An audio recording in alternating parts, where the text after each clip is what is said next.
Olá, eu sou o Dr. Luiz Martins Júnior, sou médico do trabalho do Centro de Referência e Treinamento de ST-AIDS há 20 anos e hoje nós vamos conversar um pouco sobre a norma regulamentadora 32, tá? Que é uma norma importante setorial da saúde. Antes da gente entrar propriamente na norma, eu gostaria de falar para vocês, para a gente ter uma ideia da importância dessa norma, né? Para a gente conhecer um pouquinho sobre o tamanho do setor de saúde, tá? Para o qual essa norma foi feita. Por exemplo, o SUS ele recebeu em 2022 277 bilhões de investimento. Ele é referência mundial da promoção e universalização e igualdade na oferta de serviços em saúde. A rede privada de saúde, no mesmo ano, segundo o IBGE, recebeu 427,8 bilhões de investimento. Isso para a gente ter uma ideia do tamanho desse setor para o qual essa norma foi feita. Tá? E por que ela é tão necessária? Por que ela é tão importante? Né? Nós temos no setor de serviços, né, entre o setor de serviços, que é o que mais cresce no Brasil hoje, está o setor de saúde. E ele tem uma variabilidade, complexidade, né, ou seja, uma especialização, uma fragmentação, tá, que é muito diversa e é muito importante. Na atual classificação, por exemplo, do CNES, há 40 diferentes tipos de estabelecimento de setor de saúde. Então, nós precisamos entender, conhecer esse setor, para a gente entender os riscos desse setor e qual a importância da NR32 para a gente hoje. Tá? Então, para a gente ter uma ideia, né, o crescimento das organizações de saúde, né, entre 2006 até 2021, né, nós tivemos um aumento muito expressivo de consultórios, nós tivemos aumento de clínicas especializadas, da própria assistência primária, como nós vemos nesse gráfico, os serviços de gestão, serviços de urgência, né, hospitais, teleatendimento, tá? Então, esses gráficos eles nos dão uma ideia do crescimento desse setor. Tá? Os serviços privados têm um crescimento maior, né, mas os serviços públicos também acompanham o crescimento ao longo da série histórica e mesmo os serviços filantrópicos. Tá? E é importante a gente entender o setor de saúde também como um setor de caráter estratégico. Né? E a pandemia de Covid-19, ela fez a gente acordar para isso. Né? Por quê? Porque nós tivemos subitamente, devido à pandemia, um grande aumento na demanda do serviço. Né? E o serviço ele precisou atender essa demanda. Né? E o que acontece? Né? Ela impulsionou diversas medidas de contenção, né? O Covid impulsionou diversas medidas de contenção, né? Como, por exemplo, a interrupção de atividades econômicas na maioria dos países, né? Inclusive grandes contingentes populacionais. Isso deu para a gente perceber o quê? A importância do caráter estratégico do setor de saúde. E não podemos esquecer, né, que esses profissionais eles estão trabalhando com riscos à saúde. E essa é a importância dessa norma. Né? Ela veio para proteger os profissionais contra esses riscos. Né? Continuando, né, nós temos aqui dados do CNES. Né, listam 429 ocupações de níveis médio a superior na área da saúde. Né, e em fevereiro de 2022, havia 2.876.000 trabalhadores no setor de saúde só no SUS. Né? Então, esses trabalhadores são os que estão sendo protegidos por essa norma. Tá? Então, isso nos dá uma ideia da importância da NR32. Né? Então, como é o avanço da mão de obra no setor de saúde? Né? Nós temos um aumento importante de médicos, nós temos um aumento importante de profissionais de enfermagem, né? Principalmente até impulsionado mesmo até pelo Covid-19.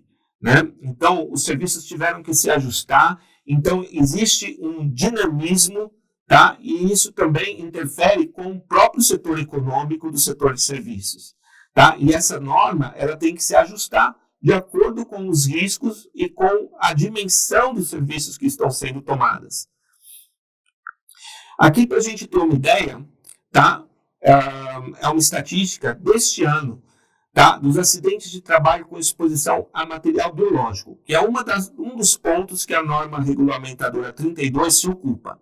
Então, nós tivemos aqui, para mostrar para vocês, a fonte é a Secretaria Municipal de Saúde, Covisa, Divisão de Saúde do Trabalhador, tá, em abril de 2024. Nós tivemos 385 casos de acidentes com exposição a material biológico só em técnicos de enfermagem. Auxiliares de enfermagem foram 302, enfermeiros 114, faxineiros 84, cirurgião dentista 58, estudantes 57 e médico clínico 54 acidentes. Essas foram as 7 categorias de profissões com maior número de acidentes nessa série só desse ano, tá? De acidentes com exposição a material biológico. Não é o único acidente que acontece no setor, tá? Nós também podemos ter as lesões por esforços repetitivos, né? Ou as doenças osteomusculares relacionadas ao trabalho, tá? Então, nós tivemos aqui, por exemplo, na região sudeste, 43 casos até março, né? De doenças ocupacionais relacionadas ao trabalho, tá? No caso aqui, a LER Norte, tá? Então, isso para a gente ter uma ideia da importância dessa norma regulamentadora, né? Então, agora, né, nós vamos entrar propriamente no assunto, né, e eu preciso dizer para vocês, né, que essa norma ela foi publicada em 11 de novembro de 2005, então ela é uma norma setorial que estabelece as diretrizes para a implementação de medidas de proteção à saúde e segurança dos trabalhadores dos serviços de saúde. A quem ela se aplica? Aos ambulatórios médicos, odontológicos, clínicas, laboratórios de análises clínicas, hospitais e etc. A NR32, ela também aperfeiçoou a norma regulamentadora número 7, que é o Programa de Controle Médico de Saúde Ocupacional, e a norma regulamentadora número 4, que é o Programa de Prevenção de Riscos ao Trabalho, né, de riscos ambientais, quero dizer. A última atualização dela foi em 2019, e ela sofreu 3 atualizações, né? E em 2019, quando as demais normas regulamentadoras passaram por atualizações, ela também sofreu uma revisão. Então, ela tem um objetivo e um campo de aplicação, né? Então, né, nos objetivos, né, ela tem a finalidade, como já falei, de proteção à segurança e saúde dos trabalhadores, né, dos serviços de saúde. E para fins de aplicação, ela define os serviços de saúde como qualquer edificação destinada à prestação de assistência à saúde da população e todas as ações de promoção, recuperação, assistência, inclusive pesquisa e ensino em saúde em qualquer nível de complexidade. E vamos começar, né, pelos riscos biológicos. Deixa eu só fazer um adendo aqui, né?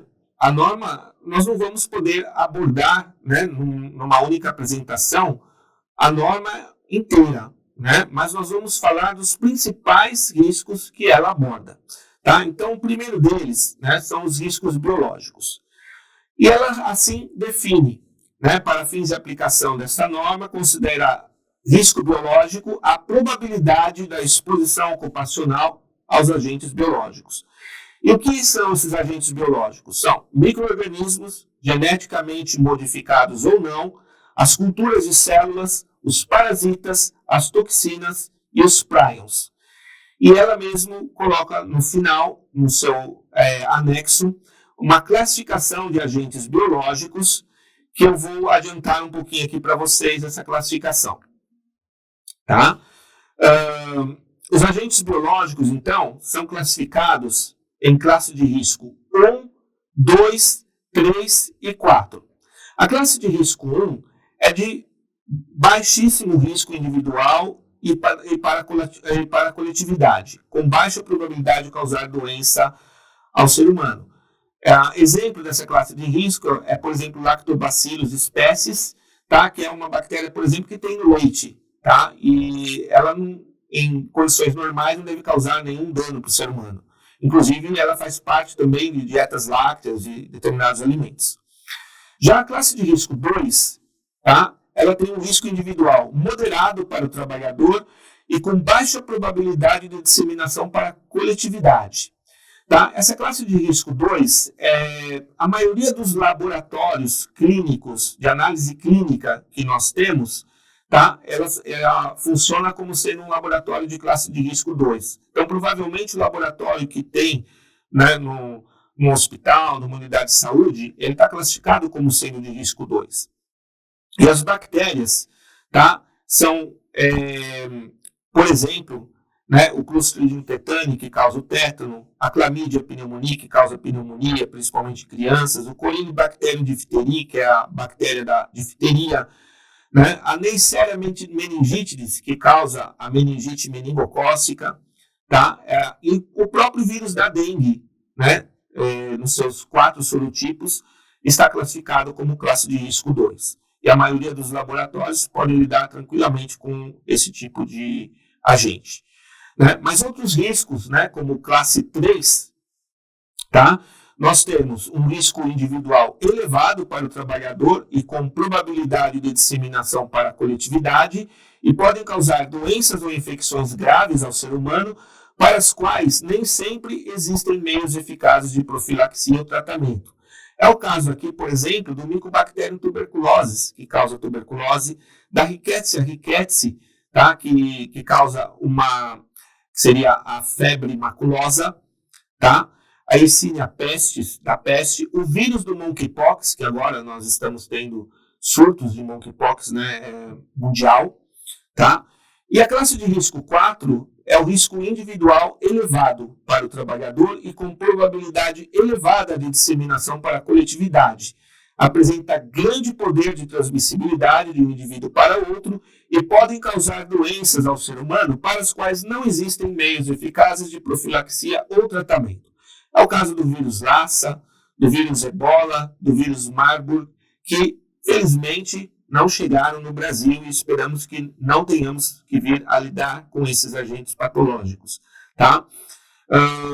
É claro que nem tudo que está aqui, né, nós vamos estar lidando diariamente. Né? As frequências, os casos, eles acontecem de forma, às vezes, diferenciada, esporádica, depende do momento epidemiológico, né? Mas é bom que a gente conheça a classificação, né, e que a gente saiba exatamente quais são os cuidados que a gente tem e qual é o risco que a gente tem para cada agente biológico. Tá? Então, continuando, né, a mesma norma regulamentadora 32, ela estabelece que o estabelecimento de saúde tenha um programa de gerenciamento de riscos, que é o PGR. Esses riscos, né, esse programa, quer dizer, além do previsto na NR1, na etapa de identificação dos perigos, ele deve conter a identificação dos agentes biológicos mais prováveis, tá, em função da localização geográfica, da característica do serviço de saúde, dos seus setores, né? Então, como é que isso funciona, né? Por exemplo, tem serviços de saúde que são, por exemplo, serviços especializados na área de infectologia, como é, por exemplo, o Centro de Referência e Treinamento de ST/AIDS, tá? Como é o Emílio Ribas. Mas tem outros serviços, por exemplo, de saúde, porque como é uma rede muito diversificada, tá? Por exemplo, lida com atendimento clínico, psiquiátrico, dermatologia, outros lidam com cirurgia. Então, os riscos são diferentes para cada serviço. E a probabilidade de você encontrar determinados agentes biológicos varia com o serviço que você está e com o momento e do local que você está também. Por exemplo, hoje em São Paulo, nós estamos tendo um surto de coqueluche. Então, os serviços de saúde vão acabar entrando em contato com a Bordetella pertussis, né? Então, nós temos que identificar os agentes biológicos mais prováveis, as suas fontes de exposição e reservatórios, as vias de transmissão, a transmissibilidade, a patogenicidade, a virulência do agente, a sua persistência no meio ambiente, estudos epidemiológicos ou dados estatísticos e outras informações científicas que a gente tiver, né? Eu vou mostrar aqui para vocês um exemplo do nosso PCMSO, que é o Programa de Controle Médico de Saúde Ocupacional, que está na norma regulamentadora número 7, que foi modificada, foi influenciada, né, bastante pela NR32, tá? Nosso próximo slide. Aqui eu estou mostrando para vocês, tá, uma página do nosso programa de controle médio de saúde ocupacional, onde a gente identifica o agente biológico como sendo o Mycobacterium tuberculosis, o que ele causa, tuberculose pulmonar e outros órgãos, o seu código CID-10, tá? A sua classificação de risco, como nós acabamos de ver, é do risco 3. Qual é o pessoal exposto? Profissionais de saúde, tá? Que trabalham no serviço. Qual é a fonte? Pacientes portadores da co-infecção HIV-TB, materiais biológicos que são coletados de exames, superfícies contaminadas, tá? Quem é o reservatório? Igual nós vimos no slide anterior, né? Tá lá, fontes de exposição e reservatórios, voltando aqui para vocês, tá? Então, nós vimos lá, reservatório é o homem, tá? A persistência no ambiente, o ar contaminado, ele pode permanecer em suspensão durante várias horas. Em superfícies, o Mycobacterium tuberculosis pode persistir por semana a meses. Qual é o período de incubação, após a exposição? Quanto tempo a pessoa pode se tornar doente? Em média, 4 a 12 semanas, tá? A transmissibilidade se dá enquanto o doente estiver eliminando bacilos e não houver iniciado o tratamento. Tá? Aqui, no lado direito, né, na coluna, nós podemos ver quais são os controles, né? Como nós controlamos, né, no nosso ambiente de trabalho, como nós protegemos esse trabalhador. Primeiramente, é o controle da fonte. Tá? Então, nós vamos promover a utilização de máscara pelo usuário, pelo paciente, né, que está sendo atendido. Então, se a pessoa chega no serviço, ele é um sintomático respiratório, ele é abordado, ele é convidado a utilizar a máscara enquanto ele estiver no serviço, tá? Ou seja, no tempo em que ele permanecer na unidade. Ele é orientado a cobrir a boca ao tossir ou ao espirrar, né? E é feito, né, tanto quanto possível, uma separação espacial, né? Os pacientes com tuberculose suspeita ou confirmada, né, devem ser colocados em quarto separado, com indicação de precaução respiratória, tá? São feitas restrições, né, onde eles devem permanecer, onde eles devem circular, tá? Vou passar o próximo. Aqui no próximo slide, né, nós podemos ver informações ainda sobre a patogenicidade e virulência, né, do patógeno, e continuamos as medidas ambientais ou de proteção coletiva. Então, por exemplo, manter um ambiente ventilado, com as janelas abertas. Se for manusear uma amostra de escarro em laboratório, essa amostra só pode ser manuseada numa cabine de segurança biológica classe 1 ou 2, tá? Recomenda-se sistema de ventilação hospitalar com pressão negativa nas áreas de maior permanência desses pacientes com tuberculose, né? Então, né, proteção individual para o trabalhador que vai abordar, que vai fazer um exame, né, que vai, por exemplo, examinar a orofaringe desse trabalhador, então ele tem que usar uma máscara N95, né? Para o profissional, nós fazemos o quê? Nós realizamos no nosso exame periódico, que pode ser anual, pode ser semestral, dependendo de onde o trabalhador trabalha, do risco que ele tem. Nós fazemos um exame de prova tuberculínica, que é o PPD, e acompanhamos, né, a evolução da prova tuberculínica. Se nós identificamos que o nosso trabalhador tem uma viragem tuberculínica, a gente inicia o tratamento da infecção latente tuberculosa para prevenir que ele venha a ter a doença ativa tuberculosa, tá? E aqui vocês veem um exemplo, por exemplo, no finalzinho da coluna, de dados epidemiológicos, que é como estava lá recomendado no PGR, como eu mostrei anteriormente. Então, eu coloco lá, o município de São Paulo registrou 6.000 e tantos casos novos de tuberculose, né? Então, o que é para a gente ter uma ideia, né, do ambiente que a gente está. Porque, às vezes, a tuberculose ela não é só uma doença ocupacional, tá? Ela também é uma doença que acomete a nossa comunidade, o meio que a gente vive, tá? Então, nós também temos que ter em mente que o meio que a gente vive, ele também tem a possibilidade de adquirir uma doença tuberculosa, não é mesmo? Então é importante a gente ter dados epidemiológicos e informações científicas atualizadas sobre os patógenos que a gente procura proteger o trabalhador. Tá? Vamos seguir. Aqui, como eu estou mostrando para vocês, né, eu dei um exemplo do nosso PCMSO, tá, que é o Programa de Controle Médico de Saúde Ocupacional, e ele deve contemplar o reconhecimento e a avaliação dos riscos biológicos, a localização das áreas de risco, a relação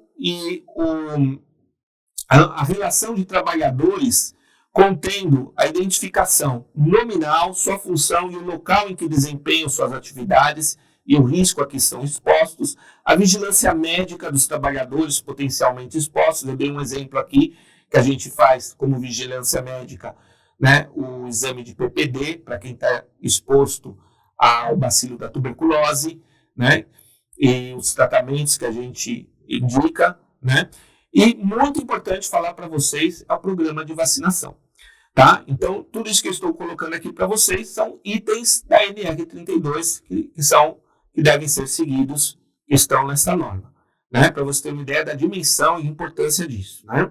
O próximo, aqui então, né, no nosso PCMSO, conforme sugerido, conforme determinado pela norma, tá? Nós colocamos lá uma tabela que mostra o tipo de transmissão e a ação sugerida. Então, por exemplo, transmissão manual, né? Então tem doenças que ocorrem transmissão pelo contato das mãos do trabalhador, tá? Então nós temos que fazer melhorias na lavagem das mãos, uso de luvas, tá? Quando necessário, tá? Então, anualmente, tá? São feitas essas medidas com a educação do trabalhador, tá?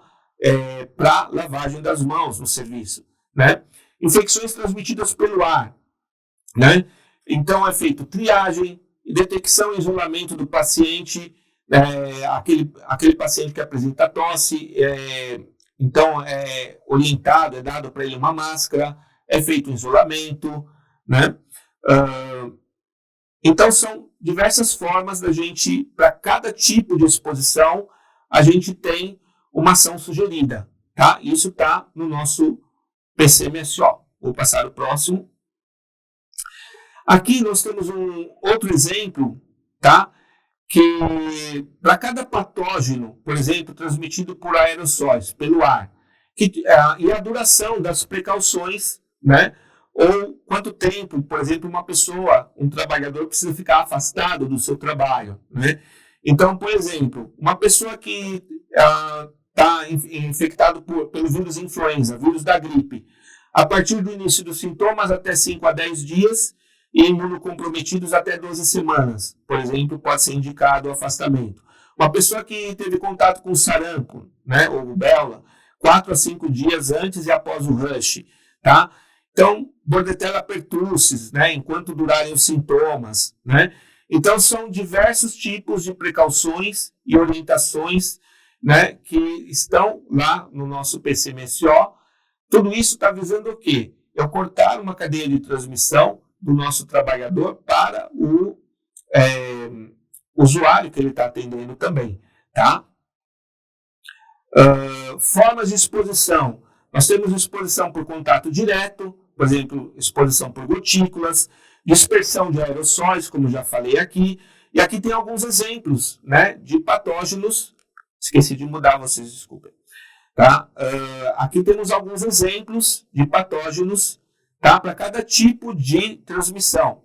Então, dispersão por gotículas é a gripe, a difteria, o hemófilos influenza, a Neisseria meningitis, da meningite meningocócica, a cachumba, a coqueluche. Dispersão por aerossóis, tá? São a própria tuberculose, a influenza A, H1N1, o próprio Covid, tá? A varíola, sarampo, varicela zoster e assim por diante. Então, a gente precisa conhecer os meios de transmissão para fazer a proteção dos trabalhadores e também dos usuários, certo? Vou passar o próximo.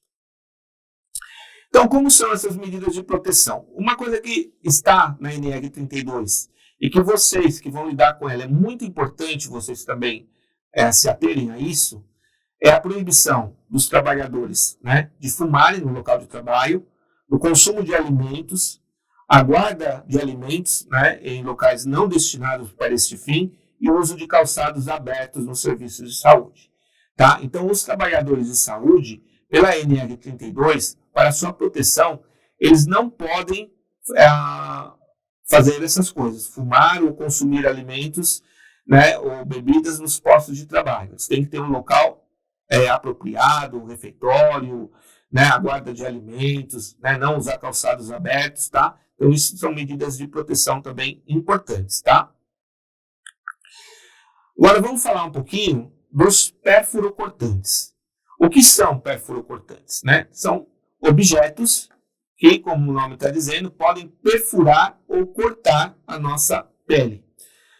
A nossa pele, ela tem uma proteção, tá, contra esses agentes. O próprio revestimento, a nossa própria camada de queratina da pele, ela nos protege da entrada de agentes infecciosos, por exemplo. Mas se a gente tiver com a nossa pele lesada, tá, com um ferimento, com uma solução de continuidade, nós estamos expostos também, tá, aos agentes que nós encontramos no nosso serviço.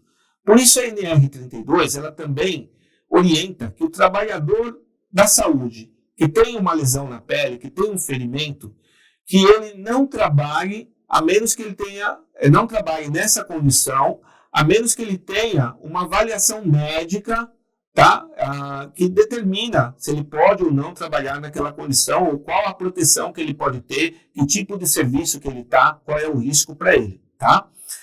Com relação, voltando aqui aos perfurocortantes, tá?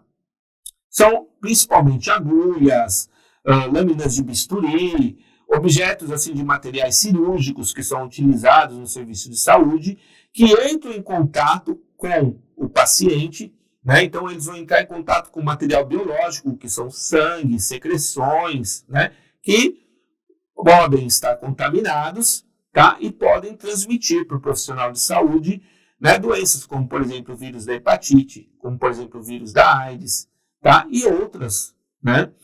Então, né, os trabalhadores que utilizarem esses objetos perfurocortantes, eles também têm que ter o cuidado e eles são responsáveis pelo seu descarte. Esse descarte tem que ser um descarte adequado.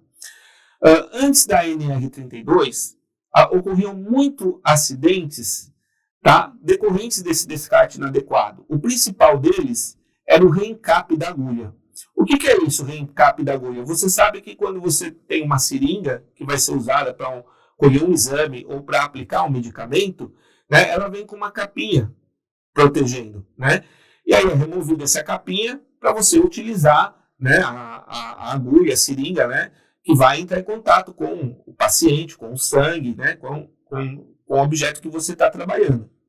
Só que depois que você utiliza a agulha, tá, as pessoas reencapavam a agulha como achando que isso era uma proteção. Só que isso estava errado, porque no reencape é que acontecia o acidente, né, de errar a tampinha e acertar com a agulha o dedo da pessoa que está manuseando. Tá? Então esse reencape passou a ser severamente combatido, proibido. Isso diminuiu bastante o índice de acidentes. Tá? E o NR32 veio para reforçar isso, né? Então hoje o descarte desse material, ele tem, né, esse material perfurocortante, ele vai ser descartado numa caixa apropriada de descarte, tá, de uma maneira adequada, sem a pessoa ter o risco de reencapar a agulha, tá? Então, o empregador ainda deve elaborar e implementar o chamado plano de prevenção de riscos de acidentes com materiais perfurocortantes. Esse plano, ele está no anexo 3 dessa norma regulamentadora 32, né? E é importante vocês terem contato com isso, vocês que são da CONSAT, né? Conhecerem esse plano, verificarem o plano, né, pedirem para conhecer o PCMSO, o plano de gerenciamento de riscos no local onde vocês estão, né? E esse plano, né, ele, uma vez elaborado, ele tem que estar em local acessível para vocês e para os trabalhadores da instituição, né? Passando aqui no próximo, tá? Então, né, já falei para vocês materiais perfurocortantes, o que são, né? Essa norma, ela chamou bastante atenção, principalmente no ano da sua edição, porque ela colocou a necessidade dos dispositivos de segurança integrados a esse material perfluorocortante. Então começaram a ser fabricados, por exemplo, seringas com agulhas retráteis, seringas com uma proteção que é uma proteção automática da agulha, né? Uma tecnologia, né, capaz de reduzir o risco do acidente, né? E o empregador, então, né, ele, por essa norma, ele passou a ser obrigado a constituir uma comissão gestora multidisciplinar que tem como objetivo de reduzir esses riscos de acidentes com perfluorocortantes, tá? E também a fazer a implementação de um plano de prevenção, né, de riscos de acidentes com esses materiais, tá? Então, vejam a importância dessa norma para o setor saúde hoje, né? Vamos passar o próximo. O que essa comissão gestora, então, ela deve fazer, né? Ela deve também fazer a análise dos acidentes de trabalho ocorridos dentro da instituição, né? Ela deve elaborar e implementar os procedimentos de registro e investigação desses acidentes, tá? E analisar e ver quais são as situações de risco envolvendo esses materiais perfluorocortantes, tá? Tudo isso para evitar novos acidentes, tá? E também essa comissão ela é responsável pela seleção dos materiais perfluorocortantes que vão ser adquiridos e comprados. Então, essa comissão ela vai discutir, falar, olha, está acontecendo um acidente com esse tipo de material. Então, nós podemos substituir esse material, ele é substituível, existe opção tecnológica viável para a gente fazer a coleta desse exame, para a gente aplicar esse medicamento, né, ou para a gente evitar esse risco que está ocorrendo.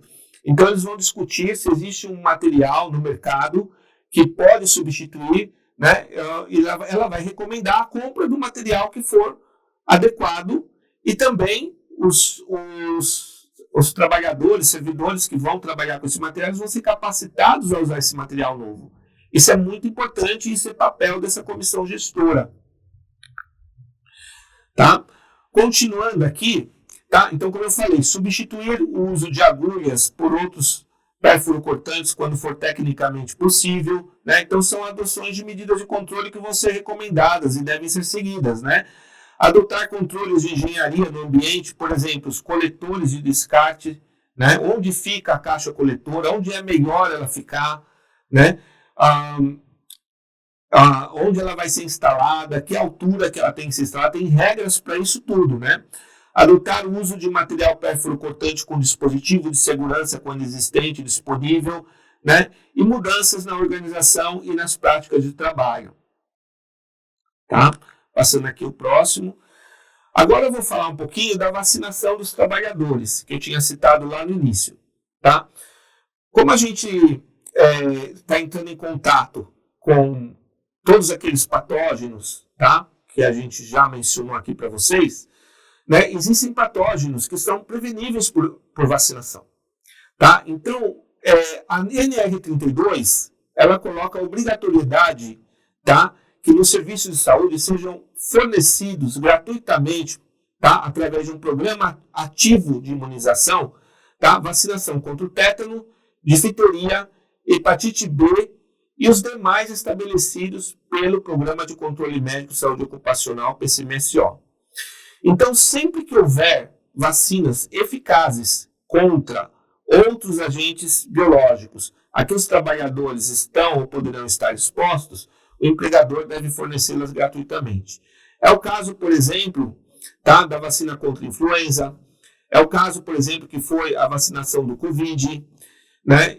É o caso que está sendo agora, por exemplo, com esse surto de coqueluche, né, no município de São Paulo, né, em que a vacina acelular, pertussis acelular, que é recomendada normalmente para gestante, foi liberada para o trabalhador da saúde, tá? E está à disposição, por exemplo, no nosso serviço para os nossos trabalhadores também, tá? E só lembrando que as vacinações devem obedecer às recomendações do Ministério da Saúde. Aí, para mostrar para vocês exemplo que a gente tem no nosso PCMSO, tá? Então, lá no nosso programa de controle e média de saúde ocupacional, nós temos as vacinas que nós recomendamos para os nossos trabalhadores. Primeiramente, aqui a gente coloca uma lista, né, das doenças imunopreveníveis, tá? Algumas delas, tá? Como coqueluche, a própria dengue, né, imunoprevenível, né? A herpes, zoster, doença pneumocócica, doença meningocócica, sarampo, tá? Aí eu vou mostrar para vocês as vacinas que estão incluídas no nosso PCMSO. Nós temos as vacinas contra a difteria e tétano, do tipo adulto, ou a difteria e tétano com o componente pertussis acelular, está disponível para os profissionais de saúde e recomendada.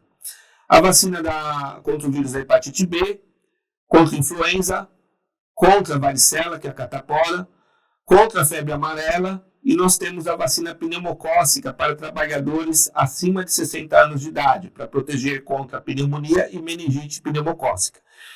Também para aqueles trabalhadores que têm comorbidades, que acabam debilitando o sistema imune, como por exemplo diabetes e outras doenças. E também temos a tríplice viral, que é contra sarampo, cachumba e rubéola.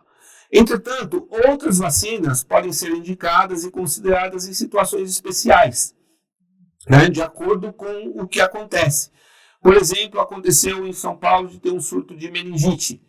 Então também nós vacinamos os trabalhadores contra a meningite, tá? No caso, a meningite meningocócica, tá? E por aí vai, né? Então nós não podemos esquecer dos trabalhadores idosos e daqueles com condições especiais,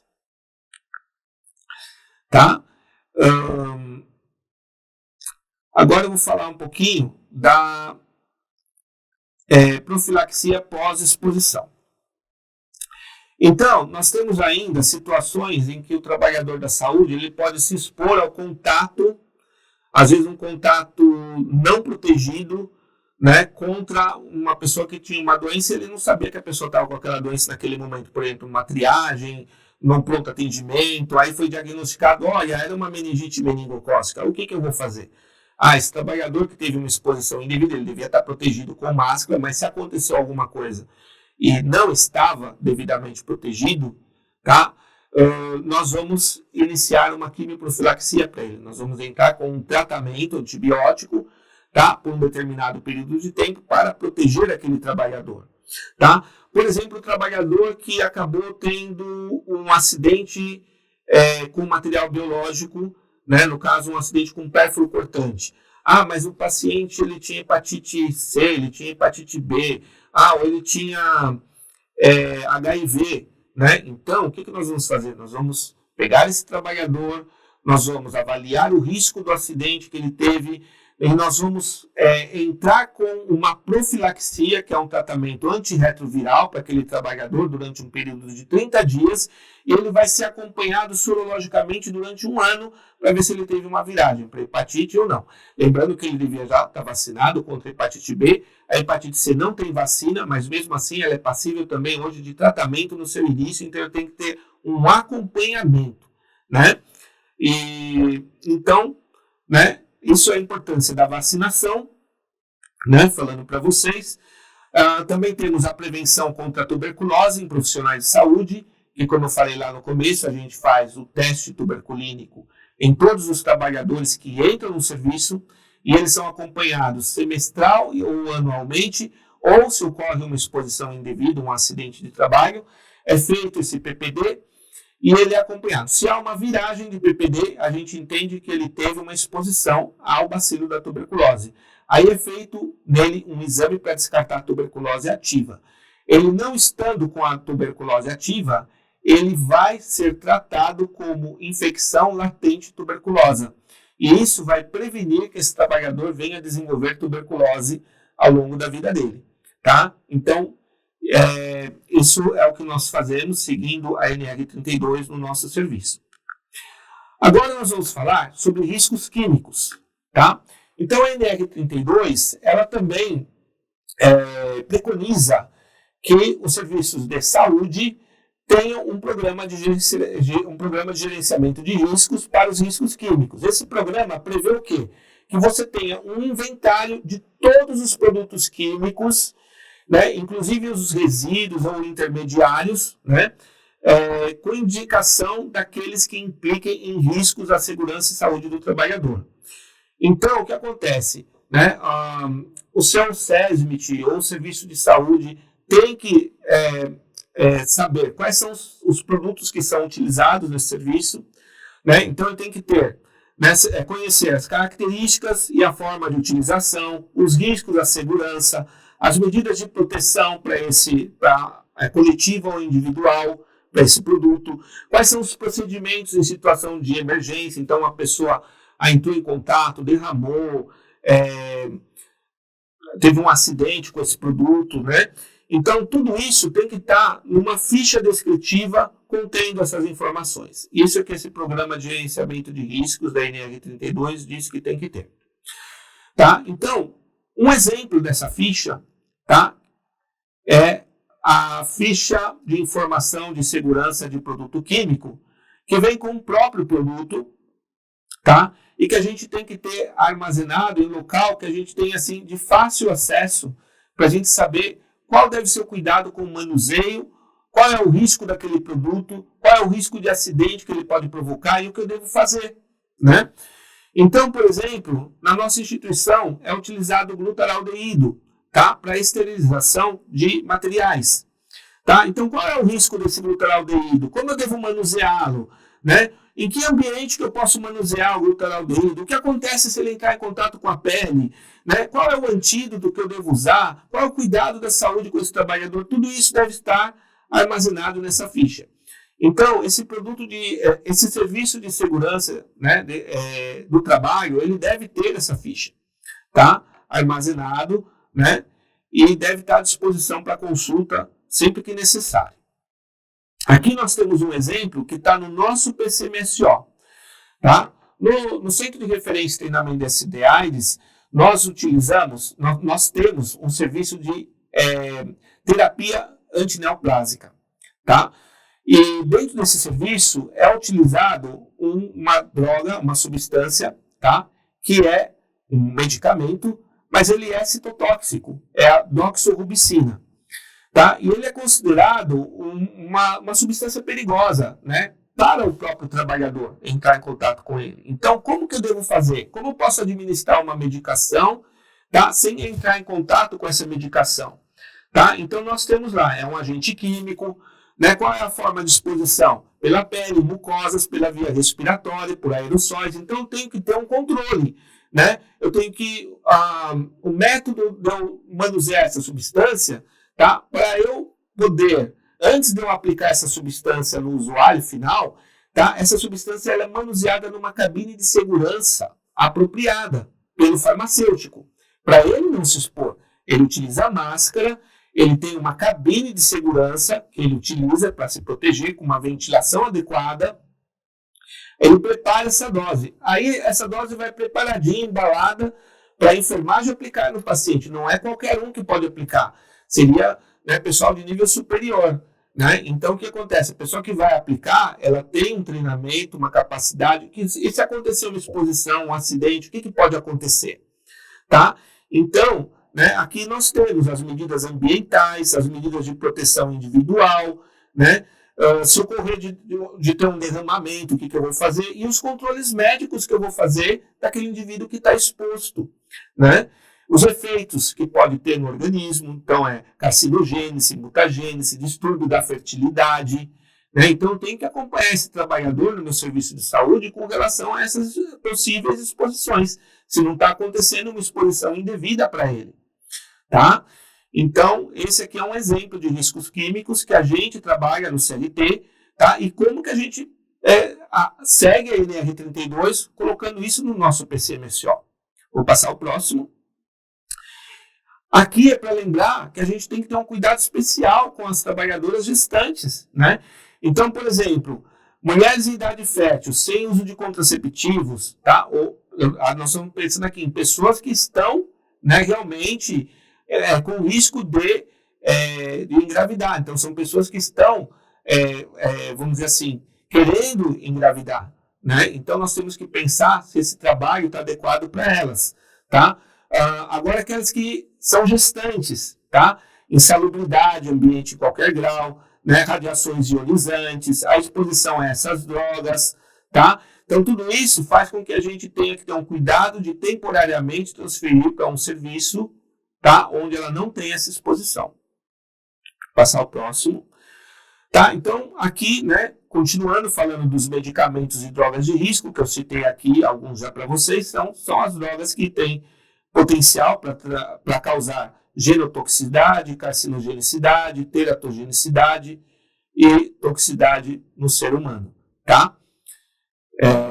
Então, geralmente são drogas quimioterápicas, antineoplásicas, tá? Elas têm que ser manuseadas, tá? Em locais que tenha, no mínimo, uma área exclusiva, com acesso restrito, tá? Essa área tem que ter um vestiário de barreira com câmera dupla, então a pessoa, ela entra por uma porta, ali ela se troca, aí tem uma outra porta, onde ela vai estar paramentada, onde ela vai manusear essa droga, tá? Um local reservado para atividades administrativas e o local de armazenamento de uso exclusivo, e eu pulei aqui sem querer a sala de preparo, que é muito importante nos quimioterápicos, tá? Então, eu falei para vocês, né, a barreira com dupla câmera, né, a sala de preparo, armazenamento exclusivo, como eu acabei de falar para vocês, tá? O vestiário, né, desse local, ele deve dispor de lava-óleos de emergência, chuveiro de emergência, equipamentos de proteção individual, né, que são as vestimentas para a pessoa trabalhar, os armários para guarda dos pertences pessoais, recipientes para descartes de vestimentas usadas. Tudo isso está na NR32, esses cuidados que tem que ter. Né? Esse lava-óleos, ele é super importante. Se tem você vai abrir um recipiente, tem um esguicho, aquilo atinge os olhos, né? Só que isso não deveria também ocorrer, porque antes disso o trabalhador ele tem que estar paramentado, tem que estar com óculos de proteção, né? Mas o lava-óleos ele é importante, tá? O chuveiro de emergência, se há um derrame muito grande, né, do uso de um recipiente, né? Então, são coisas que estão na NR32 para serem seguidas.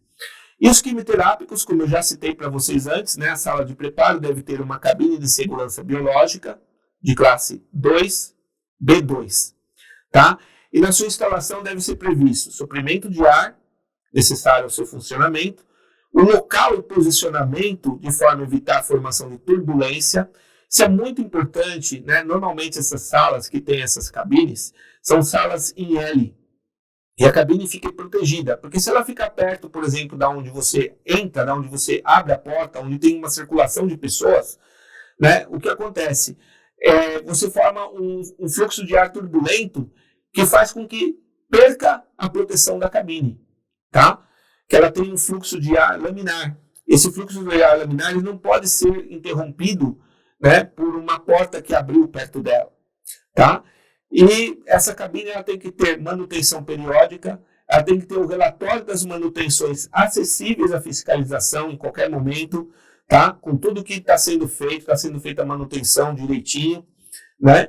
E com relação aos quimioterápicos antineoplásicos, né? A pessoa não pode fumar nesse local, né? Não pode comer, não pode ter adornos, não pode se maquiar, tá? As gestantes não podem trabalhar nesse local, né?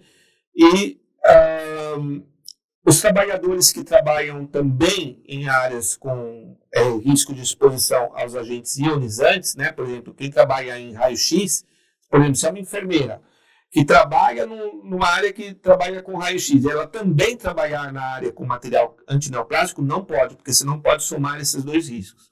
Ela tem que trabalhar ou numa ou noutra área, tá? Isso é o que a NR32 diz que é muito importante. Mas isso aconteceu um derramamento, né? Um acidente, derramou esse líquido antineoplásico, tá? Então, a NR, ela diz que nós temos que ter um um preparo para isso. A gente tem que estar preparado para um acidente se ele acontecer, tá? Então, ambiental, se a gente tem uma contaminação do ambiente devido a um derramamento, né? Se for uma contaminação pessoal, né, gerada por contato ou pela inalação, né? Então, nas áreas, tá, onde são manuseados esses quimioterápicos, né, a gente mantém, tá, o que a gente chama de kit de derramamento, tá? Então, vou mostrar aqui para vocês um exemplo do que a gente tem lá no CRT, tá? No nosso PCMSO, né, tá lá as drogas citotóxicas e o seu antídoto na coluna da direita, que está recomendado para neutralizar ela no meio ambiente. Então, nós sabemos que nós usamos a doxorubicina, o nome difícil, né, gente? E se há um derramamento, a gente vai usar o hipoclorito de sódio a 5%, a gente vai jogar no local onde houve esse derramamento e enxugar com um tecido, né, um descartável, que vai ser jogado no descarte adequado. Você não pode jogar em qualquer descarte aquilo que é uma contaminação. Você tem que dar um destino adequado para ele, tá bom? Então, esse aqui é um exemplo do que recomenda a NR32. Nós já estamos chegando no fim, né? Eu sei que são bastante informações, e por último eu quero falar para vocês dos riscos físicos, né? O principal são as radiações ionizantes, tá? Então, o que acontece? É obrigatório, no local de trabalho, você ter o Plano de Proteção Radiológica, o PPR, aprovado pela Comissão Nacional de Energia Nuclear, né?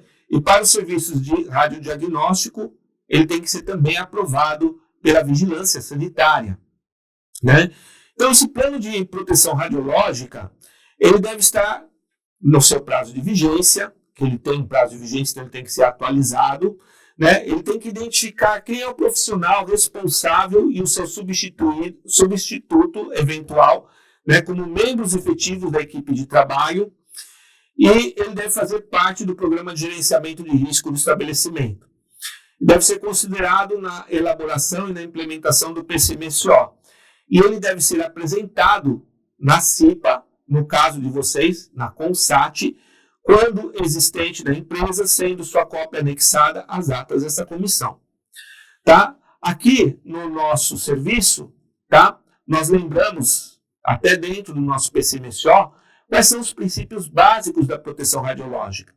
A justificação da prática das exposições médicas individuais. Essa justificação significa o quê? Que para todo exame que você vai fazer, você tem que ter uma justificação. Essa justificação, normalmente, é o pedido médico. Sem pedido médico, não se faz exame radiológico. O pedido médico é a justificação, tá? A otimização da proteção radiológica, tá? Então, a gente tem que ter, né, a melhor prática de proteção possível e a limitação das doses individuais e a prevenção dos acidentes. Esses são os princípios básicos de proteção radiológica que a gente tem que observar, tá?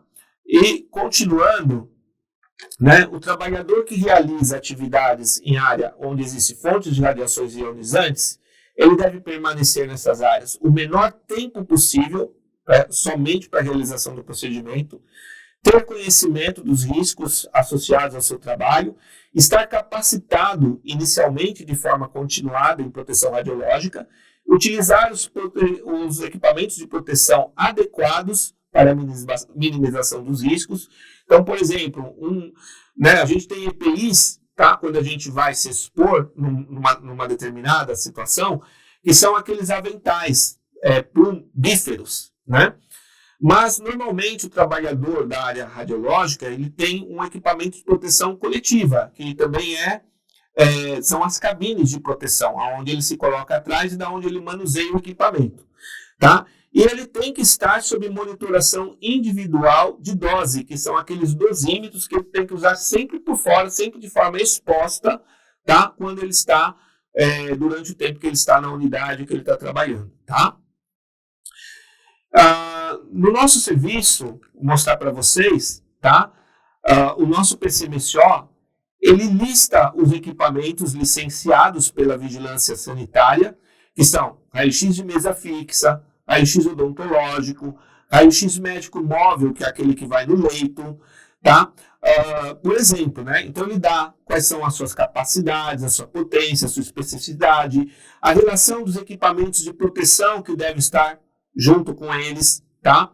Ou que devem ser utilizados. Então você vê lá que tem avental plumbífero, protetores de tireoide, cabine de proteção radiológica, tá? E a gente faz ainda uma lista com os nomes dos funcionários, sua função, a data do último exame periódico, data da consulta, né, a dosimetria, né, que ele tem. Então, tudo isso é para o acompanhamento desses trabalhadores. E pela NR7 do PCMSO, esses trabalhadores, eles têm que ser acompanhados semestralmente, não é anual o atendimento deles na saúde do trabalhador, o exame periódico, tá? Tem que ser feito semestralmente. Deixa eu ver se tem mais alguma coisa. Ainda lembrando, né, que toda trabalhadora com gravidez, né, confirmada deve ser afastada das radiações ionizantes. Toda instalação radiativa tem que ter monitoração individual diárias, tem que ter os dosímetros individuais e a monitoração individual externa de corpo inteiro ou de extremidades deve ser feita através da dosimetria com periodicidade mensal, levando-se em conta a natureza da intensidade das exposições, né, normais e potenciais previstas. E na ocorrência de suspeita de exposição ambiental, os dosímetros devem ser encaminhados para leitura no prazo máximo de 24 horas. O trabalhador que tem exposição a raio-x, a sua exposição deve ser documentada, deve-se abricate, ele deve ter a dose que ele foi exposto estimada, e ele deve ser ou não afastado, dependendo da dose, por um período tal que ele consiga se manter dentro dos parâmetros de exposição que uma pessoa não deve ultrapassar, por exemplo, dentro de um determinado período, que pode ser, às vezes, 1 ano de trabalho. Tá bom? Olha, não dá para a gente abordar inteiramente a NR32 num único encontro, né? Então, eu escolhi falar para vocês desses riscos que eu achei que são os principais e com que eu tenho experiência no meu trabalho. Espero que essa apresentação tenha sido proveitosa para vocês, tá bom? E eu deixo aqui os nossos agradecimentos.